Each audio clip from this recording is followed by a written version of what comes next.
हमारे साथ इस फेलोशिप में जुड़े हुए हमारे आदरणीय रिकमल तांडी पास्टर जी ने ही उनको इस मीटिंग के बारे में परिचय कराया, और जब से वे हमारे इस मीटिंग के बारे में जब उनको पता चला, तब से कंटिन्यू वे हमारे साथ जुड़े हुए हैं, प्रार्थना में हैं और संगति में हैं। आज प्रभु का दास को आगे का समय जो है प्रभु का वचन की सेवकाई के लिए हम स्वागत करते हैं।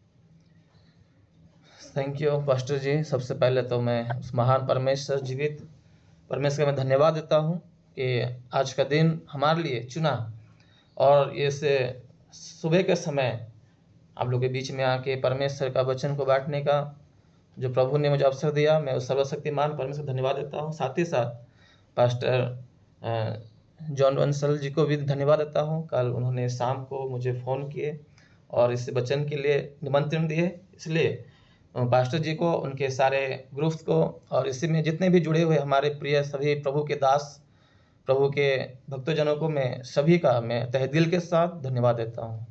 और साथ में आज हमारे बीच में पास्टर रिकमल तांडी भी जुड़े हैं और उनको भी धन्यवाद देते हैं। योगेश भाई को भी धन्यवाद देते हैं। आइए हम ज़्यादा समय ना लेते हुए वचन की ओर हम आगे बढ़ेंगे। आज का वचन जो मेरा चुनाव भाग है मत्ती रचित सुसमाचार, उसका 13वां अध्याय पद 1 से लेकर 9 तक हम लोग इस वचन को आज हम लोग मनन करेंगे। कोई भी एक जन पढ़ने में मेरी सहायता करें। मत्ती रचित सुसमाचार, उसका 13वां अध्याय पद संख्या 1 से लेकर 9 तक। उसी दिन यीशु घर से निकलकर झील के किनारे जा बैठा और उसके पास ऐसी बड़ी भीड़ इकट्ठी हुई कि वो नाव पर चढ़ गया और सारी भीड़ किनारे पर खड़ी रही, और उसने उनसे दृष्टांतों से बहुत सी बातें कही। वाला बोते समय कुछ बीज मार्ग के किनारे गिरे और पक्षियों ने आकर उन्हें चुग लिया।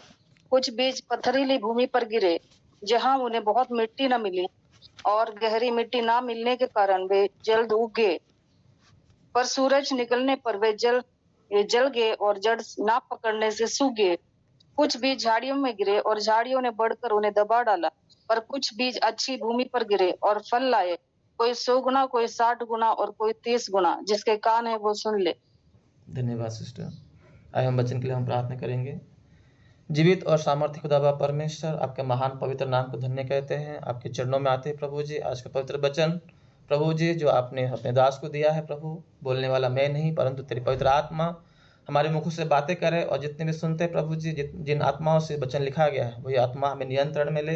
हमारे मन, आत्मा, शरीर, प्राण प्रभु इसमें स्थिर रहें और तेरे वचनों की मुनादी करते हुए आपके वचन की ओर आगे बढ़ सके, सुन सके और उसको समझने में, उसकी गहराई को जानने में तुम्हारी मदद करें।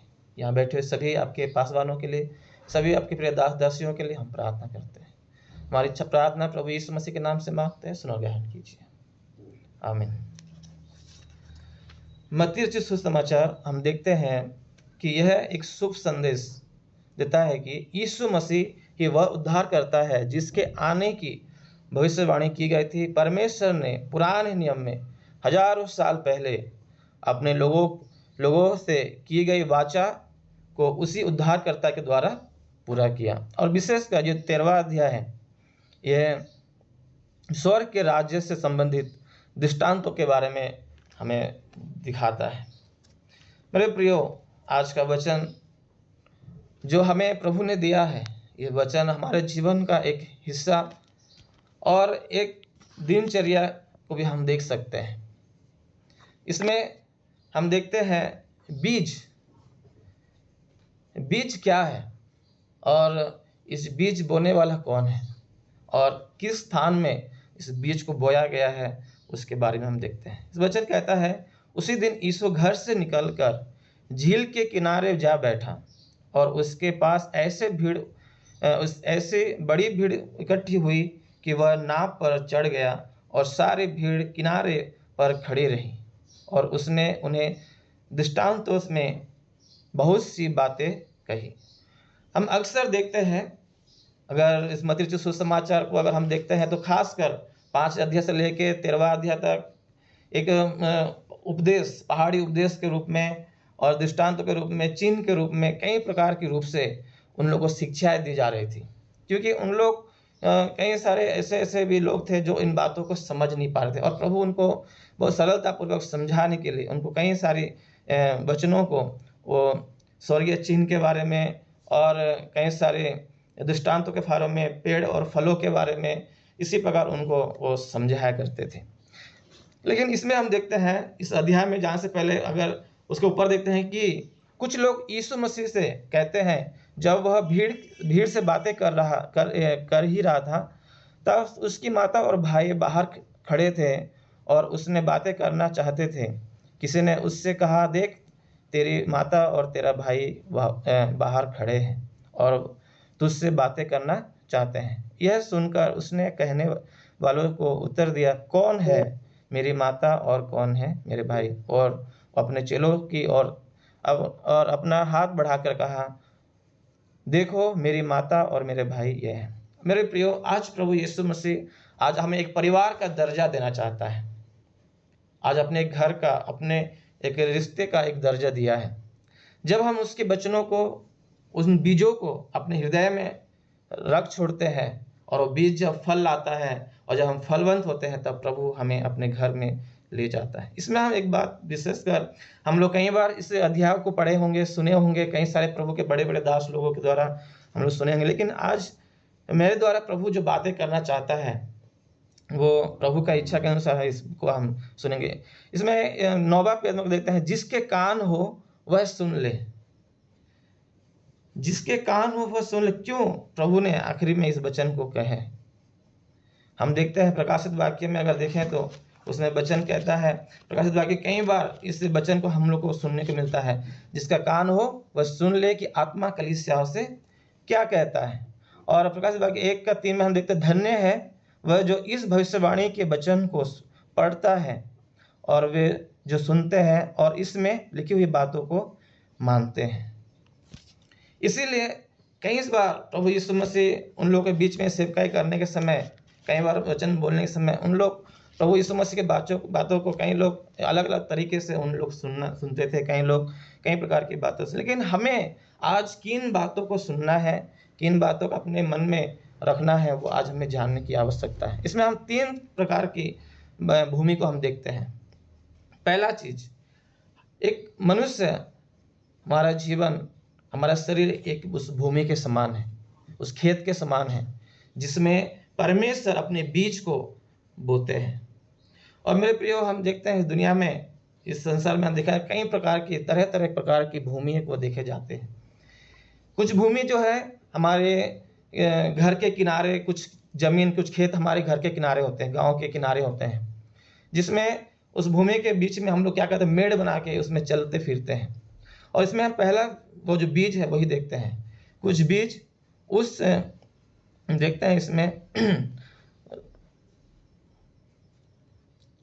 और उसने उनसे दृष्टांतों में बहुत सी बातें कही। एक बोने वाला बीज बोने निकला, बोते समय कुछ बीज मार्ग के किनारे गिरा। ये वो भूमि है जो हमारे गांव घर के किनारे जो खेत खलियान होते हैं। और हम लोग देखते हैं, अक्सर आप लोग देखे होंगे, जब कई बार हम लोग उस खेत में बीज बोने के बाद भी हम लोग रास्ता बना के चलते फिरते हैं, मेढ़ों में चलते हैं, और समय उसी दौरान कई सारे बीज कई सारे बीज इसमें टूट भी जाते हैं, कई सारे बीज को चिड़िया भी खा जाते हैं। और कुछ भूमि वैसे होते हैं जो पहाड़ों में होते हैं, जंगलों में देखते हैं, जहाँ पथरीली भूमि होते हैं, जिसको हम लोग खोद खोद के खेत बनाते हैं, उसमें धान बोते हैं और काफ़ी उसमें पथरीली पाई जाती है। और कुछ भूमि जो एक अच्छा खेत, जो हमारे खेत होता है, जिसमें कोई उसमें कई खेत में काटिले झाड़ी होते हैं, जो हम लोग देखते हैं वो बीज को, उस कांटे की झाड़ी क्या करते हैं, जो बढ़ने के समय उसको दबा देते हैं। और कुछ भूमि जो होता है एक अच्छा भूमि होता है। इन 4 भूमि के बारे में हम लोग देखते हैं। पहला जो है एक रोड के किनारे है भूमि, जमीन। आप लोग देखते हैं एक जमीन को जब हम उसमें बीज बोते हैं, बीज बोने के पहले उसको कई बार उसको हम सफाई करते हैं, जुताई करते हैं, उसको हल चलाते हैं, उसको मजदूर लेके उसे घास उखाड़ते हैं, फिर भूमि को अच्छा सफाई करते हैं। फिर जाके हम बीज बोते हैं। अगर आप सोचिए, अगर जब भूमि को हम कुछ खेत को हम जब छोड़ देते हैं 1-2 साल के लिए, तो उसका क्या हालत होता है। देखते हैं उसमें तरह तरह के कांटे, तरह तरह की घास, तरह तरह के उसमें जानवरें, भेड़ बकरियां, गाय बैल उस भूमि पे घुस के उस भूमि का जो सुंदरता होता है, जो खेत का सुंदरता है, उसको बिगाड़ देते हैं। कई सारे जानवर आके उसमें बैठते हैं और उसमें लेटरिन करते हैं, उसमें कई प्रकार के गंदगी हो जाता है। जिस भूमि में बीज नहीं होता है, उस भूमि का हालत वही होता है। ठीक वैसे आज हमारा शरीर भी उस तरह होता है। मेरे प्रियो, जिस दिन हम उस परमेश्वर का वचन को अपने जीवन से दूर करते हैं, उस परमेश्वर के सामने से हम दूर जाते हैं, तब वैसा हमारा शरीर में आ जाता है। कई तरह तरह की चिंताएं, तरह तरह की बातें, कई प्रकार की गंदगी, गंदे सोच, गंदे विचार हमारे शरीर में आना शुरू हो जाता है और हमारा शरीर उस भूमि के समान हो जाता है जिसमें कोई बीज नहीं होता है। लेकिन जब उस बीज को बोते हैं हमारे शरीर में, उस वचन को हम जब ग्रहण करते हैं, तब वो वचन हमारे शरीर को साफ करना शुरू कर देता है और परमेश्वर का वचन हमें शुद्ध करना प्रारंभ करता है। उसी प्रकार अगर हम इस अध्याय को, अगर लूका रचित सुसमाचार उसका 8वें अध्याय में अगर देखते हैं, उसके 11 पद से देखें, तो इसमें और अच्छा सरलता के रूप में बताते हैं दृष्टांत का। बीज परमेश्वर का, ये बीज जो है, ये बीज इसको कहा गया है परमेश्वर का वचन है। और ये वचन हमारा शरीर में जब बोते हैं, किसी शरीर में बोते हैं, तो किस प्रकार हमारा शरीर उस वचन को ग्रहण कर पाता है, उसके बारे में हम देखते हैं। मार्ग के किनारे के वे हैं जिन्होंने सुना, तब शैतान आकर उनके मन में से वचन उठा ले जाता है कि कहीं ऐसा ना हो कि वे विश्वास करके उद्धार पाए। ये वे है जो घर के किनारे लगाए गए जमीन है। मेरे प्रियो, कई बार हमारा शरीर, हमारा जो बीज, हम कई प्रकार के लोगों को बातों को सुनकर, तरह तरह की बातों को सुनकर हम प्रभु से मुड़ जाते हैं। दूसरा बीज वो है जो चट्टान पर के है। वे जब सुनते हैं तो आनंद से वचन को ग्रहण करते हैं, परंतु जड़ ना पकड़ने से वे थोड़ी देर तक विश्वास रखते हैं और परीक्षा के समय बहक जाते हैं।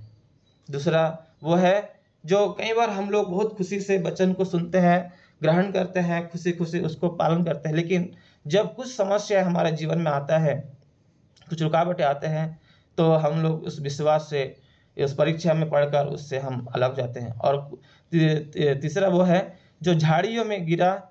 ये वे हैं जो सुनते हैं पर आगे चलकर चिंताओं और धन और जीवन के सुख विलास में फंस जाते हैं और उनका फल नहीं पकता। मेरे प्रियो, कई बार हम लोग वचन सुनते हैं, चर्च जाते हैं, प्रार्थना करते हैं, और कई बार जब ये चीज़ें हम प्रभु में बढ़ना चाहते हैं, तब इन संसार के लोग ये जो हमें दबा देते हैं, समाज के और कई प्रकार की ये लालच, चिंताएं और कई प्रकार की समस्याएं, सुख विलास, वो हमारे जीवन को नष्ट कर देता है और उससे हमें दूर कर देता है। लेकिन चौथा बीज पर अच्छी भूमि के वे हैं जो वचन सुनकर भले और उत्तम मन से संभाले रहते हैं और धीरज से फल लाते हैं। हालेलुया। अच्छी बीज, अच्छी भूमि वो है जो वचन को सुनकर प्रभु में बढ़ते हैं, धीरज के साथ और संभलते हुए परमेश्वर के साथ एक संगति करते हुए जो बढ़ते हैं, वो उस भूमि को दिखाता है। आज इन चारों भूमि में आज हम लोग कौन सा भूमि में रहते हैं, वो आज हमें जानने की आवश्यकता है। मैं शुरुआत में कहा था, जिसका कान हो वह सुन ले। मेरे प्रियो, आज वचन कहता है मत्ती उसका रोमियो उसका 10:27 में कि विश्वास सुनने से और सुनना मसीह के वचन से होता है। और हम पहले बीज में यही देखें कि शैतान नहीं चाहता कि वो उस वचन को तब शैतान आकर उनके मन से वचन को उठा ले जाता है कि कहीं ऐसा ना हो कि वे विश्वास करके उद्धार पाए। शैतान कभी नहीं चाहता है कि हम प्रभु में उद्धार पाएं, उसके वचन को सुने, उसके वचन में चले, और वो हमेशा इसी ताक में रहता है कि वो हमारे उस चिड़िया के समान वो चूक जाता है, हमारे मन में जो वचन होता है उसको उठा ले जाता है, और वो हमारे जीवन को उस उद्धार की ओर जाने वाले जीवन को वो नाश की ओर ढकेलने के लिए कोशिश करता है। हम देखते हैं जिस प्रकार मैं बोला, खेत में हम जब बीज को बोते हैं तो बीज बोने से पहले हमको कई बार उसको सफाई करते हैं, घास उखाड़ते हैं, उसको अच्छे से उसको हम लोग 2-3-4 बार उसको हम लोग जुताई करते हैं, फिर जाके उसमें बीज बोते हैं। और जब बीज अच्छी भूमि पे गिरता है तब वो जब जड़ पकड़ता है तब उसका पेड़ एक अच्छा बीज को लेके आता है। मेरे प्रियो, हम आज परमेश्वर के उस बीज में क्या जड़ पकड़े हैं, कितना हमारा जड़ गहरा है, कितना हमारा सेवकाई में हम फलवंत हैं, वो आज हमें देखने की आवश्यकता है। अगर हमारा जड़ अगर विश्वास में अगर मजबूत है, अगर हमारा विश्वास उस जड़ के समान अगर मजबूत है, तो हमारे जीवन में चाहे कटीली झाड़ी हो आए, चाहे पथरीली जमीन आए, चाहे कितना भी समस्या चिंता आए, इस संसार की चिंता आए, वो हमें कभी हिला डुला नहीं सकता है। इसलिए हमारा और जो जीवन है, हमें एक अच्छा भूमि के रूप में को तैयार करना है। हमारे कलीसिया को एक अच्छे भूमि के रूप में हमको तैयार करना है, और जब इसमें बीज बोएंगे, परमेश्वर का वचन को हम बोएंगे, तो वो कलीसिया एक अच्छा उत्पन्न हो सकते हैं। इसीलिए प्रभु का वचन कहता है, जिसका कान हो वो सुन ले कि आत्मा कलीसिया से क्या कहता है। आज प्रभु हमसे क्या कहना चाहते हैं, प्रभु हमसे क्या चाहते हैं, वो आज हमें जानने और समझने की आवश्यकता है। इसलिए प्रभु का वचन कहता है मत्ती उसका 6:33 में, इसलिए पहले तुम परमेश्वर के राज्य और उसके धर्म की खोज करो तो तुम्हें ये सब वस्तुएं तुम्हें मिल जाएगी। आज हमारे जीवन में सबसे पहले उस महान परमेश्वर के उसके राज्य और उसके धर्म की खोज करने की आवश्यकता है, ना कि इस संसार की खोज में। कई बार हम लोग इस संसार की खोज में, इस संसार में इतना लिप्त हो जाते हैं कि हम उस धर्म और राज्य को हम भूल जाते हैं।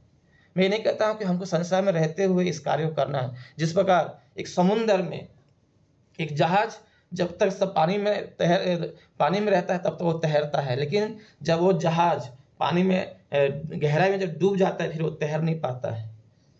इसी प्रकार इस संसार के ऊपर रहते हुए हमको तैरना है, संसार के अंदर हमको घुसने की लेकिन जिस दिन हम संसार के अंदर घुस जाएंगे, संसार के लालच में, इस संसार की चिंताओं में जब हम घुस जाएंगे, तब उस झाड़ी क्या करेगा, वो हमें दबा देगा। जब हम संसार में घुस जाएंगे, वो पथरीली जमीन क्या करेगा, हमारा जो विश्वास का जो जड़ है उसको सुखा देगा।